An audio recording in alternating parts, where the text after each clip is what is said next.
नमस्कार प्रेक्षक मित्रांनो, स्वागत आहे तुमचे आपल्या भूमी क्रिएशन चॅनलवर। मित्रांनो, हिंदू धर्मातील अत्यंत पवित्र आणि पावन असा दिवस, ज्या दिवशी भगवान शिव आणि माता पार्वती यांचा शुभ विवाह झाला होता, म्हणजे महाशिवरात्री हा दिवस भगवान शंकरांच्या उपासनेचा विशेष दिवस मानला जातो। असं मानलं जातं की या दिवशी भगवान शिव अत्यंत जागृत अवस्थेत असतात आणि मनापासून केलेली पूजा, व्रत आणि उपासना भक्तांच्या सर्व मनोकामना पूर्ण करतात। महाशिवरात्रीच्या रात्री शिवलिंगाचे अभिषेक, बेलपत्र अर्पण करून आणि उपवास जागरण केल्याने जीवनातील दुःख, दारिद्र्य आणि पापांचा नाश होतो। प्रेक्षक मित्रांनो, महाशिवरात्री संदर्भात एक अत्यंत प्राचीन आणि अद्भुत अशी कथा सांगितली जाते। ही कथा श्रद्धेने ऐकल्याने भक्तांवर महादेवांची विशेष कृपा होते, जीवनात सुख शांती नांदते, संकटांपासून मुक्ती मिळते असं म्हटलं जातं। आज मी तुम्हाला अशीच एक प्रभावशाली महाशिवरात्रीची कथा सांगणार आहे। ही कथा तुम्ही शेवटपर्यंत नक्की ऐका, कारण या कथेमध्ये खूपच ज्ञानवर्धक आणि भक्तीने परिपूर्ण अशी माहिती दिलेली आहे, जी तुमच्या जीवनाला नवीन दिशा देऊ शकते। पण प्रेक्षक मित्रांनो, कहाणीला सुरुवात करण्याआधी चॅनलवर नवीन असाल तर व्हिडिओला लाईक करा, चॅनलला सबस्क्राईब करा आणि बेल आयकन प्रेस करायला विसरू नका। कथा आवडली तर कॉमेंटमध्ये ओम नमः शिवाय अवश्य लिहा। चला तर मित्रांनो, भगवान शिवांच्या कृपेने महाशिवरात्रीची महान कथा सुरू करूया। प्राचीन काळी नर्मदा नदीच्या किनाऱ्यावर घनदाट जंगल होते। त्या जंगलात चित्रभानू नावाचा एक शिकारी आपल्या पत्नी आणि मुलांसह राहत होता। त्याचे वृद्ध आईवडीलही त्याच्याच आश्रयाने राहत होते। संपूर्ण घराची जबाबदारी चित्रभानूवरच होती। जनावरांची शिकार करून तो आपल्या कुटुंबाचा उदरनिर्वाह करत असे। तो स्वभावाने क्रूर व निष्ठुर होता। पशूंची हत्या करताना त्याच्या हृदयाला जराही वेदना होत नसत। कधी एखादा प्राणी त्याच्या तावडीतून सुटला तर त्यामुळे तो आणखी क्रूर होत असे। आपल्या परिवाराची भूक भागवण्यासाठी तो रोज निर्घुणपणे प्राण्यांचा जीव घेत होता। चित्रभानू हा एका धनाढ्य सावकाराचा कर्जदार होता। वेळेवर जो कर्ज फेडू शकला नाही, म्हणून संतापलेल्या सावकाराने त्याला पकडून गावातील एका शिवमठात कैद केले। योगायोगाने ज्या दिवशी चित्रभानूला पकडले गेले तो दिवस म्हणजे महाशिवरात्रीचा दिवस होता। त्या शिवमठात दिवसभर शिवभक्त मंडळी येऊन भगवान शिवांची पूजा करत आणि शिवपुराणातील कथा सांगत होते। शिकारी चित्रभानूला त्या दिवशी उपाशी आणि तहानलेलेच राहावे लागले। त्याने दिवसभर तेथे बसून भक्तांकडून होणारे भगवान शिवांचे कीर्तन आणि महिमा एकाग्र चित्तेने ऐकले होते। त्या प्रवचनात त्याला महाशिवरात्री व्रताची कथा ऐकायला मिळाली। संध्याकाळ होत आली तेव्हा सावकाराने त्याला मठाबाहेर बोलून घेतले आणि धमकावून सांगितले, उद्या सूर्योदयापर्यंत तू माझे सर्व कर्ज फेडून टाक, नाहीतर परिणाम वाईट होतील। प्राण वाचवण्यासाठी आणि सुटका होण्यासाठी चित्रभानूने पुढील दिवशी पूर्ण पैसे परत करण्याचे वचन दिले।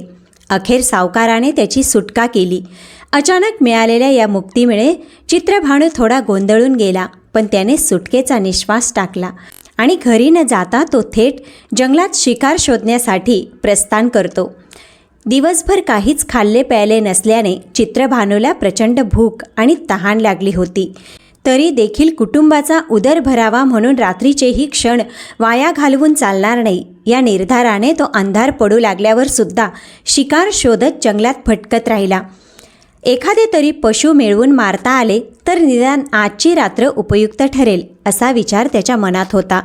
मात्र रात्रीचे जंगल नीरव शांत होते। दूरदूरपर्यंत त्याला एकही जनावर दिसत नव्हते। आकाशात चंद्र उगवला तरी घनदाट वृक्षराजीत त्याची प्रकाश किरणे जमिनीपर्यंत पोचत नव्हते। अशा गूढ अंधाऱ्या वातावरणात तासनतास फिरूनही शिकाराच्या हाती काहीच लागले नाही। रात्र चढत चालली होती। चित्रभानू थकला होता आणि आणखी खोल जंगलात जाणे धोक्याचेही वाटत होते। अखेर एका जागी थांबून रात्र काढण्याचे त्याने विचार केला। त्याला थोडेसे मोकळे मैदान समोर दिसले आणि एका शांत तलावाचे प्रतिबिंब दिसले। इतक्यात समोर त्याला थोडेसे मोकळे मैदान आणि एक शांत तलावाचे प्रतिबिंब दिसले। पाण्याच्या त्याच्या शोधात हिंस्र श्रापदेही तिकडे येऊ शकतील। पाण्याच्या शोधात हिंसक प्राणी तिथे येऊ शकतील असा अंदाज घेऊन त्याने त्या तळ्याच्या आजूबाजूचा परिसर नीट निहाळला. तळ्याच्या काठाशी एक घनदाट असलेले मोठे झाड त्याला दिसले. जवळ जाऊन बघितले, ते बेलाचे झाड होते. भक्ष्याची वाट पाहण्यासाठी योग्य अशी उंच आणि सुरक्षित जागा हेरून त्याने आपले धनुष्यबाण खांद्याला अडकवले आणि तो बेलवृक्षावर चढला. एका मजबूत फांदीवर तो सावधपणे बसला आणि चारही दिशांना लक्ष ठेवू लागला. त्या बेलाच्या झाडाच्या खोडाशी जमिनीवरच एक प्राचीन शिवलिंग विराजमान होते. भोवती बेलपत्रांचा सडा पडला होता. मात्र अंधार आणि गडबडीत चित्रभानूचे त्याकडे लक्ष नव्हते. आता पूर्ण रात्री झाडावरच काढायची असल्याने तो जागा राहण्याचा प्रयत्न करू लागला. झोप येऊ नये म्हणून हाताला येतील तशी काही लहान फांद्या आणि पानांचे तुकडे तोडून खाली फेकण्यास सुरुवात केली. विरुंगळा म्हणून बेलपानांची तोडाफोड करत तो वेळ घालवू लागला. पण या नकळत कृत्यात त्याच्या तोंडून खाली फेकलेल्या बेलाच्या अनेक पानांचा वर्षाव झाला. शिवलिंगावर ते दिवसभर उपाशी राहिल्याने त्याचा उपवास आपोआपच पाळला गेला होता आणि आता रात्रभर जागरणही होत होते. अशा प्रकारे महाशिवरात्री व्रताचा उपवास, जागरण आणि बेलपत्र अर्पण या तीनही आवश्यक गोष्टी त्या अज्ञानी शिकाऱ्याकडून नकळत पूर्ण होत होत्या. पण चित्रभानूला अजूनही याची काहीच जाणीव नव्हती. त्याचे संपूर्ण लक्ष आपल्या भुकेकडे आणि कदाचित कुठून तरी एखादी शिकार हाती लागते का याकडे लागून राहिले होते. असेच काही काळ तक धरून ठेवला असता रात्रीचा प्रहर संपत आला. तितक्या चित्रभानूला तळ्याकाठी काही हालचाल जाणवली. खाली वाकून पाहतो तर एक हरणी सावध पावले टाकत पाणी पिण्यास तळ्याकडे येताना त्याला दिसली. त्या हरणीचे पोट मोठे दिसत होते. ती कदाचित गर्भवती असावी. इतकी मोठी शिकार नजरेस पडल्यावर चित्रभानूची सगळा थकवा आणि झोप एका क्षणात गायब झाले. त्याने हळूच खांद्यावरील धनुष्य हातात घेतले आणि तितक्यात चपळाईने त्यावर बाण चढवला. नीट नेम साधून त्याने त्या हरणीकडे लक्ष केले. आणखी काही सेकंद गेले असते तर चित्रभानूचा बाण तिच्या छातीचा वेध घेतला असता. पण अचानकच काहीतरी अनपेक्षित घडले. समोर पाणी पिऊन डोके वर करणाऱ्या त्या हरणीचे मान उंचावून मानवी आवाजात आर्थ हाक दिली, हे शिकारी राजा, क्षणभर थांब आणि माझं बोलणं ऐक. एका जनावराच्या तोंडून स्पष्ट शब्द बाहेर पडताना पाहून चित्रभानू अवाक झाला. तो आश्चर्याने डोळे विस्फारून तिच्याकडे पाहू लागला. इतक्यात हरणी पुन्हा बोलू लागली, माझ्यावर दया कर, मी गर्भवती आहे. लवकरच माझ्या पोटीच बाळ या जगात येईल.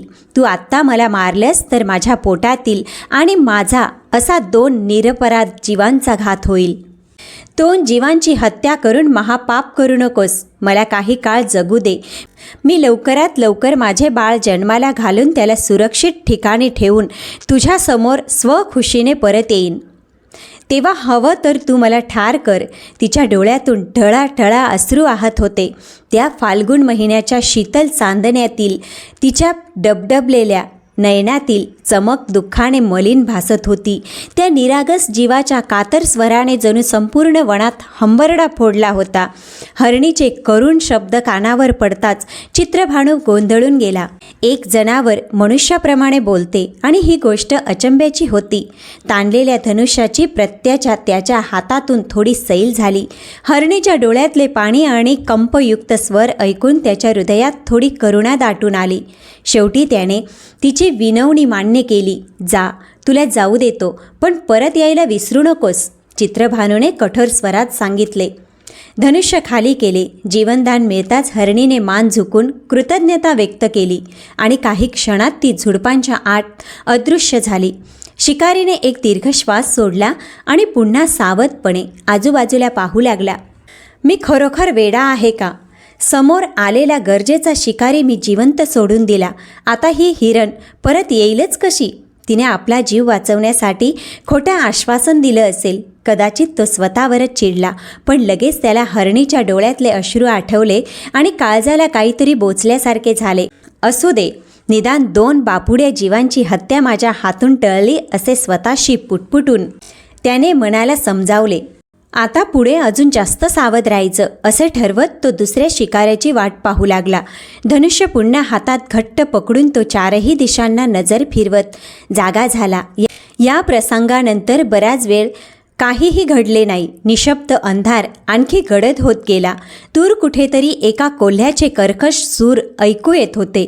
झाडांच्या पाण्यांमधून मंद वारा स्थलकाचा साक्षी होत गुणगुणत होता. चित्रभानू झाडावर तसाच सावध बसून होता आणि संधीची वाट पाहत होता. तो मनात स्वतःशीच पुटपुटला, पहिली शिकार सोडून दिली खरी, पण अजून रात्र बाकी आहे. आता पुढच्या संधीची वाट पाहायला हवी. काही काळ लोटला. रात्रीचा साधारण दुसरा प्रहर सुरू झाला. चित्रभानू तल्लख नजर ठेवून होता. इतक्यात त्याला हळूहळू जवळ येणारी आणखी एक प्राण्याची सावली दिसली आणि एक हरिणी दबकत तलावाच्या दिशेने सरकत होती. या हरिणीभोवती कुठलेही पिल्लू वगैरे नव्हते. ती एकटीच होती. तिला पाहताच शिकाऱ्याच्या शरीरात एक ऊर्जा संचारली. आता मात्र याला चुकवायचं नाही. त्याने स्वतःला उद्गारले. तो पुन्हा एकदा आपला धनुष्य सज्ज करू लागला. दुसरी हरिणी आणखी काही पावले पुढे आली तसे चित्रभानूने तिच्यावर नेम धरला. तेवढ्यात त्या हरिणीचे लक्ष झाडावर बसलेल्या शिकाऱ्याकडे गेले. घाबरून आपल्या जीवासाठी आर्जव करण्याचे तिनेही ठरवले. दूरच्याच अंतरावरून ती विनवणीच्या स्वरात म्हणाली, हे शिकारी, कृपा करून ऐक. मी या क्षणी एकटीच आहे, कारण काही दिवसापूर्वी मी माझ्या पतीपासून विलग झाले आहे. त्यांच्याशिवाय मी व्याकुळ झाले आहे. मी माझ्या नवऱ्याच्या शोधात या वनात भटकत आहे. मला एकदा त्याला भेटण्याची संधी दे. मी त्याला भेटून परत येईन. तेव्हा हवं तर तू मला ठार कर, पण आता मला जाऊ दे. ही दुसऱ्या हरिणीची हळवी विनंती ऐकूनही शिकाऱ्याला तिची दया आली. पहिली हरिणी दिलेला शब्द पाळून परत येईन अशी आशा त्याला होतीच. त्यामुळे दुसरीलाही त्याने सोडून दिले. बरं, तूही जा, पण लवकर परत ये. तो एकटक त्या हरिणीकडे पाहत पुटपुटला. त्याच्या मनात एक स्वार्थी विचार देखील चमकून गेला. जर त्या दोघी खरंच परत येतील तर पुढे मला 2 बळी मिळतील. या आशेने का होईना त्याने दुसरीलाही पळून जाऊ दिले. जीव वाचवल्याबद्दल ती हरिणी दुरूनच मान हलवून आपल्या पिल्लासारख्या डोळ्यांनी आभार व्यक्त करत होती असा त्याला भास झाला. काही क्षणात ती अंधारात नाहीशी झाली. दुसऱ्यांदा संधी हुकल्याने चित्रभानू अस्वस्थ झाला. तो पुन्हा आपल्या जागी ताठ बसला आणि अंधारात डोळे फाडून पाहू लागला. रात्र अधिक गहिरी होत चालली होती. तो मधून बेलाच्या फांद्या तोडून खाली फेकत होता. या हालचालींनी अजून काही बेलपत्रे खाली पडून शिवलिंगावर जमा झाली. आता मात्र प्रचंड भुकेने व्याकुळ झालेल्या शिकारीचा संयम सुटत चालला होता. 2-2 शिकार हातातून निसटून गेल्याने तो आतून चिडला होता. परत आले तर ठीक, नाहीतर कशाला दिले मी त्यांना सोडून, तो स्वतःशीच गुरगुरला. बरेच वेळ कुठलाच प्राणी न दिसल्यामुळे तो फार वैतागला. रात्र बऱ्याचसा पुढे सरकली होती. चोहीकडे काळोख पसरला होता आणि चंद्र मध्ये आकाशात आला होता. थंड वाऱ्याची झोत लागून चित्रभानूला गारठ्यासारखे झाले. त्याने स्वतःला सावरून बसण्याचा प्रयत्न केला.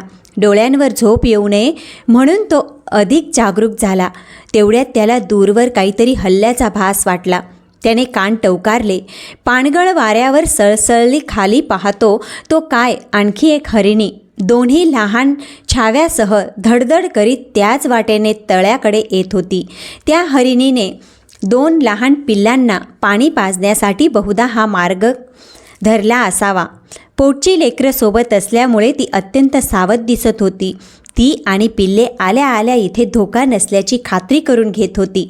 हे सर्व पाहताच शिकाऱ्याच्या डोळ्यासमोर एकच गोष्ट आली, शिकार.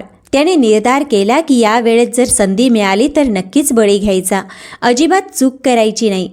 तो बेलाच्या पानांच्या आडून अजून दबा धरून बसला. हळूहळू ती हरिणी पिल्लांना घेऊन जवळ सरकत होती. चित्रभानूने दक्षपणे धनुष्य हातात घेतलं. तिसरा बाण सज्ज करून ठेवला. हरिणी आणि पिल्ले दृष्टिक्षेपात येताच तो योग्य क्षणाची वाट पाहू लागला. हरिणी पाण्याजवळ पोचली. गडद अंधारात त्या पाण्याच्या लाटांचाच एक भाग झाली आणि त्या खालून पाणी पिऊ लागली. अगदी त्याच वेळी चित्रभानूने आपला धनुष्य वर केला. मात्र तितक्यात त्या हरिणीने काहीतरी वेगळेच गडबड चालू असल्याचे हेरले. दोनदा आपले प्राण वाचवून पळून गेलेल्या इतर हरिणींच्या अनुभवामुळे असेल, पण तिनेही नकळत वर पाहिले. झाडावरून चमकणारे चित्रभानूचे 2 क्रूर डोळे तिच्या लक्षात आले. भेदरून ती किंचाळली, थांब, माझं बोलणं आधी ऐक. चित्रभानूचे बोट आणि ताणलेला बाण तसाच थबकला. हरणी गळा कोरडा पडल्यागत थरथरत पुढे म्हणाली, हे शिकारी राजा, हे माझी लेकरं दिसतायत ना, मला त्यांची चिंता सतावते आहे. माझ्या मरणानंतर ही निष्पाप पिल्ले अनाथ होऊन जातील. हे म्हणताना ती 2 कोवळी पिल्ले घाबरून आईला अधिकच बिलगली. त्यांचे निष्पाप डोळे भीतीने मोठे झाले होते आणि त्यांनी शिकाऱ्याकडे ओसळलेल्या त्या नजरेने पाहिलं. तेव्हा माझी एक विनंती मला जाऊ दे. मी ही मुलं त्यांच्या वडिलांकडे अर्थातच माझ्या नवऱ्याकडे सोपवून येते. त्यानंतर तुला माझी शिकार करायची असेल तर निसंकोच कर. शिकाऱ्याचा संताप अनावर झाला. तो उपहासाने हसला आणि आवाजात खेकसला, असं काही होऊ देणार नाही. समोर आलेला शिकार मी सोडणार नाही. आधीच 2दा माझा भक्ष निसटला आहे, आता 3ऱ्यांदा चूक करणार नाही. शिवाय माझी बायका मुलं तिकडे उपाशी असतील. त्यांना मी कोणत्या तोंडाने सांगू की मी परत रिकाम्या हाताने आलोय? नाही, मी तुला अजिबात सोडणार नाही. चित्रभानूच्या डोळ्यात त्या क्षणी वेडी हिंस्र भूक दिसू लागली होती. शिकाऱ्याचे कठोर शब्द ऐकून हरिणीच्या डोळ्यात पाणी तरळले. ती कातर स्वरात रडवेली होऊन म्हणाली, हे शिकारी राजा, जशी तुला तुझ्या मुलांची माया आहे तशीच मला माझ्या या लेकरांची माया आहे. मी माझ्या डोळ्यांसमोर त्यांना अनाथ होताना पाहू शकत नाही. मला जाऊ दे. मी शपथेने सांगते, या माझ्या बाळांना मी त्यांच्या वडिलांकडे अर्थातच माझ्या नवऱ्याकडे सुखरूप सोपवते आणि लगेच तुझ्याकडे परत येते. त्यानंतर तुला माझा शिकार करायचा असेल तर कर. मी भाग्य समजून घेईन. हे ऐकून मात्र शिकाऱ्याचा राग थोडा निवळला. त्याने बाण मागे घेतला आणि धनुष्य खाली केले. इतक्यात रात्रीत प्रथमच त्याला स्वतःची लाज वाटली. जा, तूही जा आणि खरंच परत आलीस तर बरं होईल. तो निषेध हसत पुटपुटला. डोळ्यात आश्चर्य आणि कृतज्ञता घेऊन ती हरिणी आपल्या पिलांसह मागे वळली आणि झटकात झाडांच्या गर्दीत लुप्त झाली. आता मात्र शिकारी पूर्णपणे व्यतीत झाला होता. 3 वेळा सावज हुकल्याने तो खच्ची झाला होता आणि संतापाने स्वतःचेच हात आपटत होता. त्याचा शारीरिक आणि मानसिक थकवा वाढत चालला होता. त्याने हताशपणे डोळे मिटले आणि कपाळावर हात फिरवला. शरीर शिनल्यानंतरही त्याला अस्वस्थ, त्यामुळे जागे राहावे लागत होते. बेलाच्या झाडावरील लहान मोठ्या फांद्या तोडत पानं ओरबडत तो जागाच राहिला. शिवलिंगावर बेलपत्रांचा अक्षरशः ढीग साचला होता. जणू काही त्या देवाला अर्पण केलेली विशाल माळाच. इतक्यात पूर्वीकडे आकाश सावळ्या रंगाने उजळायला लागलं. पहाट जवळ येऊन ठेपली होती. पहाटेचा धुसर प्रकाश पसरू लागताच चित्रभानू अजून अधिक दक्ष झाला. त्याचे चित्त अद्याप अस्वस्थ होते. हाती काहीच न लागण्याचा राग आणि दुःख त्याला बोचत होते. तेवढ्यात त्याला पुन्हा तलावाकडून हालचाल जाणवली. त्याची शिकारी वृत्ती पुन्हा एकवार कमालीची तल्लख झाली. झाडामागून डोकावून तो पाहू लागला. समोरच्या वाटेवर एक डौलदार हरिण हळू पावलांनी चालत येत होतं. चित्रभानूने पाहताच ओळखले की ते हरिण एकटाच असला तरी असामान्य देखणा आणि सशक्त आहे. त्या नर हरिणीचे डोळे बेचैन दिसत होते. शिकाऱ्याच्या लक्षात आले की हा निश्चितच त्याच हरिणींचा जोडा आहे ज्यांना त्याने काल रात्री सोडून दिले होते. त्याचा त्रस्त चेहरा सांगत होता की तो आपल्या हरवलेल्या बायका पिल्लांच्या शोधात आहे. मात्र चित्रभानूच्या डोळ्यासमोर त्या क्षणी फक्त भुकेलेली मुले आणि सावकाराची धमकी तरळू लागली. त्याने काहीही झालं तरी एक तरी शिकार करूनच गावाला जाण्याची शपथ मनाशी घेतली. त्यामुळे समोरचा प्राणी त्या 3 हरिणींचा नवरा असो वा नसो, त्याला आता त्याची पर्वा नव्हती. जर यालाच मारलं तर सगळे एकत्र संपतील, त्याने क्रूरपणे विचार केला. हा विचार येताच चित्रभानूने चपळाईने धनुष्य उचलले आणि 4था बाण त्यावर चढवला. झाडामागे लपून त्याने नीट डोळा लावला आणि त्या निष्पाप हरणीवर लक्ष ठेवू लागला. त्या नर हरणीची दृष्टी असामान्य असावी. दूरवरूनही त्याने झाडावर हलणारी व्यक्ती आणि तिच्या हातातील शस्त्र पाहिले. त्याला चित्रभानूचा मनसुबा उमगला, पण तो हरीण अजिबात खचला नाही. उलट धीर एकवटून त्याने शिकाऱ्याकडे जोरात हाक मारली, शिकारी थांब, बाण सुटण्याच्या आधी माझं एक बोलणं ऐकून घे. या अनपेक्षित आवाजाने चित्रभानू काही क्षण थांबला.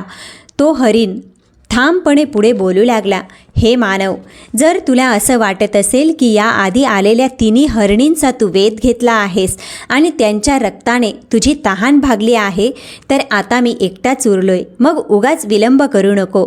एका क्षणात माझा देखील शेवट करून टाक, जेणेकरून त्यांच्या वियोगाचे दुःख मला सोसावं लागणार नाही. त्यांच्या वियोगाच्या आगीत मी काही क्षण देखील तग धरू शकेन असं मला वाटत नाही. पण जर तुझ्या हृदयाला पाझर फुटून तू त्या तिघींना जीवदान दिलं असेल तर मला देखील काही काळ जाऊ दे. मी त्यांना शोधून आणतो, त्यांच्यासोबत थोडा वेळ घालवून लगेच तुझ्या समोर परत येतो. मग तुला जर माझा बळी घ्यायचा असेल तर निश्चित घे, पण आता मला जाऊ दे. त्याच्या शब्दातील निष्ठा आणि कळकळ ऐकून चित्रभानू थिजल्यासारखा झाला. त्या हरिणाचे बोल ऐकताच कालपासून घडलेल्या सर्व घटनांचे चित्रपट जणू चित्रभानूच्या डोळ्यासमोर फिरू लागले. पहाटेच्या स्वच्छ प्रकाशात त्याला जाणवले की बेलवृक्षाखालील त्या शिवलिंगाकडे त्याचे दुर्लक्ष झाले होते आणि ते जणू तेजाने उजळून चमकत आहे. चमत्काराने त्याच्या मनातील क्रूरपणा वितळून गेला. शुद्ध मनाने त्याने त्या हरिणाचे बोल मनात उतरवले आणि काही क्षणातच आपल्या हातातील धनुष्यबाण खाली ठेवले. जा, तुला मी मोकळे सोडतो.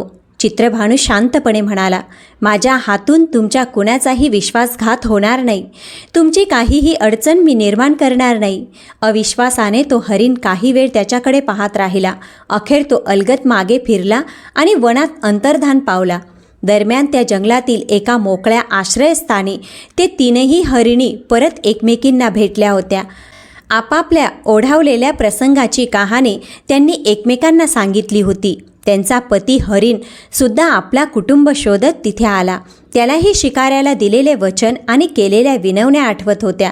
सुदैवाने त्याच्या तिन्ही प्रिय पत्न्या सुखरूप असल्याचे त्याने पाहिले, पण त्या सर्वांनी एका क्रूर शिकाऱ्याला परत येण्याचा शब्द दिला असल्याचे त्याच्या काळजाचा ठोका चुकला. तरीही सगळ्यांनी मिळून विचारपूर्वक निर्णय घेतला की प्राण जायचा असेलच तर दिलेला शब्द पाळायलाच हवा. पण पहिल्यांदा कोण जाऊन मरेल हा प्रश्न उभा राहिला. पहिली हरिणी तिच्या गर्भात अजून बाळ होते. ती धीर धरून म्हणाली, मीच आधी वचन दिलं आहे. माझीच पहिली जबाबदारी म्हणून मीच त्या शिकाऱ्याकडे जाईन. तिची लहान बहीण म्हणजे दुसरी हरिणी तत्परतेने म्हणाली, ताई, तू अजून गर्भार आहेस. तुझे पिल्लू व्हायचे आहे. तुला यावेळी पुढे जाणे योग्य नाही. तू थांब, मी जाते. तिसरा हरीण, जो त्यांचा पती होता, तो डोळ्यात पाणी आणत आपला समस्त परिवार पाहत होता. शेवटी त्याने गंभीर स्वरात घोषणा केली, छे, मी तुमच्यापैकी कोणालाही एकटं जाऊ देणार नाही. तुमच्या विना या लहान पोरं कशी जगतील? मी तुमचा नवरा आहे. तुमच्या रक्षणाची जबाबदारी माझी आहे. बायकांच्या पुढे नवऱ्याने जाऊन संकटाला सामोरे जावे असं शास्त्र आहे. मी शिकाऱ्याला स्वतः जाऊन भेटतो. त्याचे हे बोलणे ऐकून दोन्ही हरिणी एका सुरात म्हणाला, नवरा म्हणून आमच्या डोळ्याआड जाऊ नकोस. तुझ्या विना आम्हाला विधवा होऊन जगावं लागेल. त्या जगण्यापेक्षा मरणच आम्ही पसंत करू. शेवटी सर्वांनी एकत्र जाण्याचा निर्णय घेतला. त्यांनी आपल्या लहान पिलांना शेजारच्या हरिणांच्या भरवशावर सोपवले आणि आपण दिलेले वचन पूर्ण करण्यासाठी प्राणपणाने सज्ज झाले. आश्चर्याची गोष्ट म्हणजे ती कोवळी पिल्लंसुद्धा आईवडिलांच्या मागे लपून गुपचूप निघाली. आईवडिलांशिवाय जगण्यात काय अर्थ आहे असा काहीसा विचार त्या निरागस लेकरांच्या मनात आला. म्हणून ती देखील थोड्या अंतरावर सावलीसारख्या आपल्या पालकांच्या मागोमाग जंगलात पुन्हा चालू लागली. इकडे शिकारी चित्रभानू बेलाच्या झाडावरून खाली उतरला. रात्रीभराच्या जागरणाने आणि भावनांच्या खेळामुळे तो खूप शिनला होता. त्याचे मन असंख्य विचाराने भरून आलेले होते. रात्रभराच्या त्या अद्भुत घटना त्याच्या डोळ्यासमोर अजूनही फिरत होत्या, पण आता तो त्या सगळ्या गोष्टींचा अर्थ लावू पाहत होता. आकाशात सूर्य हळूहळू चढत होता. प्रसरणाऱ्या किरणांमध्ये शिवलिंगाची पवित्र रूपरेखा आता स्पष्ट दिसू लागली. चित्रभानूने थक्क नजरेने त्याच्याकडे पाहिले. काय हा महादेवांचा संकेत होता? तो विचार करतच होता. तितक्यात त्याच्या नजरेसमोर आणखी एक अद्भुत दृश्य उभे राहिले. समोरून काल रात्री भेटलेल्या त्या तिन्ही हरणी, त्यांचा नवरा हरिण आणि सोबत लहान 2 पिलं येत होते. किंबहुना ते सगळे येऊन थेट त्याच्या समोरच उभे राहिले. ते सर्व आपल्या वचनाप्रमाणे परत आले. त्यांच्यापैकी एक हरिणी पुढे सरसावली आणि तिने विनम्र आवाजात म्हटले, हे शिकारी राजा, आम्ही दिलेला शब्द पाळण्यासाठी परत आलो आहोत. आता तुला जे करायचे ते कर. आमचे शरीर आम्ही तुझ्या समोर अर्पण केलेले आहे. या बोलण्याला बाकी हरणींनीही मान डोलावून अनुमोदन दिले. क्षणभर शिकाऱ्याला विश्वासच बसेना. ज्यांना शिकार बनवण्यासाठी त्याने जीवतोड प्रयत्न केले होते, तीच सावज आता स्वतःहून चालत त्याच्या समोर आले आहेत. त्या प्राण्यांच्या नजरेत त्याला भय किंवा कपटाचा लवलेशही नव्हता. उलट अपार विश्वास आणि समर्पण होते. हे दृश्य पाहून चित्रभानू अगदी भारावून गेला. काही क्षण तो निश्वास रोखून त्याच्याकडे पाहतच राहिला. कुणीही हलत नाही असे वाटत होते. जणू त्या प्राण्यांनी आपले जीवन स्वतःहून त्याच्या स्वाधीन करण्याचा निर्धार केला होता. हे पाहताच अचानक चित्रभानूच्या हातून धनुष्य खाली कोसळले. त्या पवित्र क्षणी त्यांच्या निर्दयी हृदयातील खदखद पूर्ण विरघळली. त्या निरपराध प्राण्यांचे निरपेक्ष समर्पण पाहून त्याला स्वतःचीच लाज वाटू लागली. एखादा मजबूत धबधबा फुटावा तसे भावनांचे बांध फुटले आणि त्याच्या डोळ्यातून अश्रुधारा उसळायला लागल्या. तिन्ही हरणींना दिलेला शब्द, त्यांच्या कुटुंबावरील निस्सीम प्रेमभाव आणि या मुक्या प्राण्यांनी दाखवलेली सत्यनिष्ठा, या सर्वातून चित्रभानूच्या हृदयाचे शुद्धीकरण झाले. हातातील उरलेली अस्त्र त्याने दूर फेकून दिली आणि तो शांतपणे त्या प्राण्यांसमोर नतमस्तक झाला. त्याच्या तोंडून हुंदके बाहेर येत होते. कित्येक वर्ष मनात साठवून ठेवलेली भीती, चिंता आणि क्रोध अश्रूंमधून व्यक्त होत होते. बऱ्याच वेळा त्याच्या तोंडातून शब्द फुटलेच नाही. शेवटी त्याने स्वतःला सावरलं आणि थरथरत्या आवाजात म्हणाला, तुम्ही सगळे महान आहात. मीच खरा पापी आहे. आज तुमची ओळख मला परमतत्वांची ओळख करून देऊन गेली. ज्याच्या हृदयात तुमच्यासारखं करुण आणि निर्मळ प्रेम आहे, तोच खरा देवाचा भक्त, मग तो पशु असो की मानव. पुढे तो म्हणाला, मी आयुष्यभर स्वतःच्या कुटुंबासाठी, स्वतःच्या स्वार्थासाठी इतरांचे जीव घेत आलेलो आहे. मला आज माझी चूक उमगली. मी तुमच्याशी वाईट वागलो, त्याबद्दल मी प्रांजळपणे माफी मागतो. ज्या पद्धतीने तुम्ही सर्वजण एकमेकांसाठी प्राण द्यायला तयार झालात, ते पाहून माझे डोळे उघडले. मी तुम्हाला वचन देतो, आजपासून मी कधीही कुठल्याही सजीवाची हत्या करणार नाही. तुम्ही आता निर्धास्तपणे परत जा. असे म्हणून शिकाऱ्याने हात जोडले आणि प्राण्यांची क्षमा मागू लागला. चित्रभानूच्या चेहऱ्यावरचा पश्चाताप इतका प्रामाणिक होता की त्या हरिणांच्या डोळ्यातही पाणी तरळले. चित्रभानू आपली क्षमा याचना व्यक्त करत होता. तेवढ्यात अचानक त्याच्यासमोर एक लखलखीत तेजाचा लोळ प्रकट झाला. बेलवृक्षाच्या फांद्यांच्या आड लपलेला सूर्य जसजसा वर येत होता, तसतसं त्या प्रकाशपुंज अधिक उज्ज्वळ आणि चमत्कारिक आकार घेत होत्या. काही क्षणातच त्या झळाळत्या प्रकाशातून एक तेजस्वी मूर्ती अवतरली. जटाजूट मस्तकी धारण केलेला नीलकंठ, हातात त्रिशूळ घेतलेला, अंगावर व्याघ्र चर्म आणि रुद्राक्षमाळा लयलेला महान योगी उभा होता. भोलेनाथांच्या मुखावरील सौम्य हास्य आणि कपाळावरील तिसरे नेत्र स्पष्ट दिसत होते. हे विभूती म्हणजे देवादिदेव भगवान शिवशंकर स्वतः होते. भगवान शिवांना प्रत्यक्ष समोर पाहताच शिकारी आणि सर्व प्राण्यांनी मस्तक नमवलं. चित्रभानू काहीशा धडपडीने स्वतः सावरला आणि देवाच्या पवित्र चरणांवर लोटांगण घालत त्याच्या डोक्यावर शंकरांनी प्रेमाने हात ठेवला. महादेवांनी गंभीरपणे कोमल वाणीत म्हटलं, उभा राहा आणि माझ्याकडे पहा. शिकाऱ्याने हळूच वर पाहिले. त्याच्या डोळ्यातून आनंद अश्रू ओघळू लागले. परमेश्वर त्याच्या समोर उभा होता. महादेवांनी आपला भव्य हस्त त्याला धरून सावकाश उभं केलं आणि थोडंसं मिश्कलपणे हसत विचारलं, कसा वाटला तुला माझा खेळ? चित्रभानू शिकारीला काही क्षण काहीच कळेना. तो पुन्हा वाकून हात जोडत म्हणाला, मला क्षमा करा महादेव, मी अज्ञानी, मला काही समजतच नाहीये. त्याचा आवाज थरथरत होता. शंकर मंद हसले आणि म्हणाले, वत्सा, मीच त्या शिवमठात कथा सांगणाऱ्यांच्या माध्यमातून तुझ्याशी संवाद साधत होतो, पण त्यावेळी तू फक्त ऐकून आनंद पावत होतास.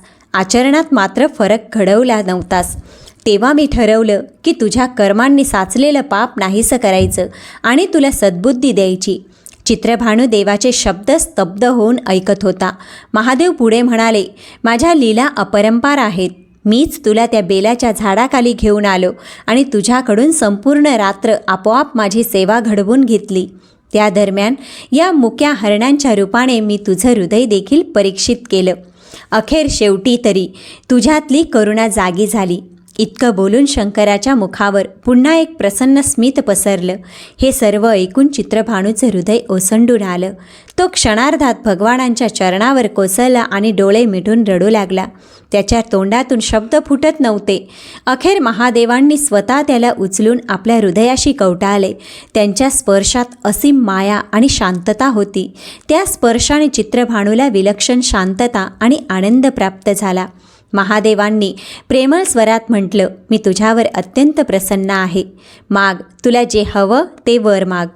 चित्रभानूने डोळ्यातले आसव पुसले आणि पुन्हा हात जोडले. प्रभू, तो अगदी नम्रपणे म्हणाला, आज आपल्या कृपेने माझं अज्ञान दूर झालंय. मी अजून काही मागू शकत नाही. फक्त अशीच आपली कृपा माझ्यावर सदैव राहू द्या. त्याच्या या निरपेक्ष मागणीवर महादेव अधिक संतुष्ट झाले. त्यांनी आशीर्वाद देत म्हटलं, तथास्तु. पण तरीही मी तुला वर देतोच. तू आजपासून पवित्र झालास. तुझी सगळी पापं नाहीशी झाली आहेत. पुढील जन्मी तू एक महान राजा होशील व तुझ्या राज्यात लोकांवर उत्तम राज्य करशील. तुझ्या वंशात कुठलाही अनिष्ट प्रसंग येणार नाही आणि तुम्हा सर्वांना मी अखेरीस मोक्ष प्रदान करीन. मग महादेवांनी आपली दृष्टी समोर उभ्या हरिण कुटुंबाकडे वळवली. त्या मुक्या प्राण्यांनाही त्यांनी प्रेमाने वरदान दिलं. शिवाच्या कृपादृष्टीने त्या निरपराध जीवांचा उद्वेग नाहीसा झाला. त्यांचे जन्मजन्मांतरीचे पापांचा भार क्षणात उतरला. त्या दिव्य स्पर्शाने ते मृग थरथरू लागले आणि काही सेकंदातच स्वतःचे पशुरूप त्यांनी जणू त्यागूनच दिले. त्याच वेळी त्या चारही प्रकाशमान जीवांसमोर आकाशमार्ग एक सुवर्ण दिव्य रथ प्रकट झाला. ते त्या विमानावर आरूढ झाले आणि मग स्वर्गाच्या दिशेने प्रयाण केले. चित्रभानू आश्चर्यचकित होऊन ते दृश्य पाहत राहिला. शेवटी भगवान शंकरांनी शिकारीकडे पाहून मऊ स्वरात सांगितलं, वत्सा, चित्रभानू, जा, आता घरी परत जा. तुला जे ज्ञान प्राप्त व्हायचे होते ते मिळाले आहे. आपल्या कुटुंबाची योग्य तऱ्हेने काळजी घे. नेहमी सत्य आणि अहिंसेच्या मार्गावर चाल. माझे आशीर्वाद सदैव तुझ्या पाठीशी असतील. जसं तुला या अनोळखी उपवास जागरणाचा महान फळ मिळालं आहे, त्याचप्रमाणे जे कोणी श्रद्धेने महाशिवरात्रीचे व्रत करतील त्यांना देखील माझ्या कृपेने पापमुक्ती आणि परमकल्याण लाभेल. हे बोलून महादेव शिव एक गूढ हसले आणि तेथून अंतर्धान झाले. चित्रभानू बराच वेळ तिथे स्तब्ध उभा राहिला. या स्वर्गीय अनुभवाने तो अक्षरशः भारावून गेला होता. त्या दिवशी जणू त्याला नवजीवन मिळालं. महाशिवरात्रीच्या त्या पवित्र दिवशी त्याचे सर्व पापांचे नाश झाले आणि परमात्म्याच्या अनुकंपेने त्याला जीवनाचा खरा अर्थ गवसला. तो घरी परतला. आपल्या कुटुंबाची प्रेमाने काळजी घेऊ लागला. आपल्या पत्नी आणि मुलांवर जीव ओतून जगू लागला. तो दिवस आणि ती रात्र मात्र त्याने कधीही विसरली नाही. दरवर्षी त्या प्रसंगाच्या स्मरणार्थ चित्रभानू महाशिवरात्रीच्या निशी जागरण करून शिवाची मनोभावे पूजा करू लागला. ज्या बेलवृक्षाखाली त्याच्यावर ही कृपा झाली होती त्या ठिकाणी त्याने एक छोटे शिव मंदिरही उभारले. हळूहळू त्या वनक्षेत्री इतर ग्रामस्थ आणि भक्त देखील एकत्र जमून उत्सव करू लागले. अशा प्रकारे आयुष्यभर त्याने महाशिवरात्रीचे व्रत पाळले आणि शेवटी त्याला शिवलोकाची प्राप्ती झाली असे सांगितले जाते. असेही म्हणतात की पुढे इवाकू वंशात राजा चित्रभानू म्हणून या शिकाऱ्याचा पुनर्जन्म झाला. शिवकृपेने त्यांना आपल्या पूर्वजन्माची स्मृती होती. आपल्या दरबारात त्यांनी हीच कथा सांगून महाशिवरात्री व्रताचे महात्म्य अनेकांना पटवून दिले. महाशिवरात्रीच्या या पौराणिक कथेतून आपल्याला हेच शिकायला मिळते की ईश्वर भक्तांच्या मनातील भावना पाहतो कर्म आणि कृतीने केलेला धर्मच श्रेष्ठ असतो. महादेवाला उपवास, पूजा या गोष्टींना जितकं महत्त्व आहे त्याहून अधिक महत्त्व हृदयातील दयाभाव आणि त्यागाला आहे. ज्याप्रमाणे शिकारीने नकळत महाशिवरात्रीचे व्रत पाळले आणि अखेरीस प्राणीमात्रांवर दया दाखवल्यामुळे शिवाची असीम कृपा प्राप्त केली, त्याचप्रमाणे जो कोणी श्रद्धेने हे व्रत पाळेल त्याला निश्चित भगवान शंकरांचे आशीर्वाद लाभतील. जे भाविक महाशिवरात्रीची ही पवित्र कथा भक्तिभावाने ऐकतात किंवा वाचतात त्यांच्या सर्व पापांचा मी नाश करतो आणि त्यांच्या जीवनात माझ्या कृपेने सुख, शांती आणि समृद्धी नांदते. अशी ही महाशिवरात्रीची दिव्य कथा भगवान शंकरांच्या महिमाने सफळ संपूर्ण. प्रेक्षक मित्रांनो, कथा आवडली असेल तर कॉमेंटमध्ये ओम नमः शिवाय लिहायला विसरू नका. चला तर भेटूया पुढच्या कथेसोबत.